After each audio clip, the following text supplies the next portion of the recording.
আচ্ছা, এখন বিএনপির অ্যাক্টিং চেয়ারপারসন যেটা বলেছেন এটা ওনার ব্যাপার। হ্যাঁ, এটা নিয়ে আমি মন্তব্য করার কেউ না। তবে শুধু এটুকু বলতে পারি যে অন্তর্বর্তী সরকার মানে একটা ছাত্র জনতার রক্তের উপর দিয়ে গঠিত একটা সরকার। হ্যাঁ, কাজে এটা নিয়ে আমরা হেলাফেলা করতে পারি না।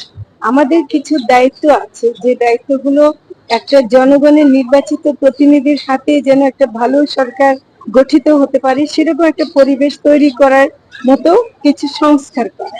তো সেটা আমরা করার জন্য নিজেদের মতো ইচ্ছা মতো কিছু করছি, এটা উনি যদি বলে থাকেন এটা ওনার ব্যাপার, কিন্তু আমরা নিজেদের মতো কিছু করছি না। আমরা একটা সুন্দর বাংলাদেশের জন্য যতটুকু সংস্কার করা যায়, একটা নির্বাচিত সরকারের হাতে তুলে দেওয়া যায়, সেটাই আমরা চেষ্টা করছি।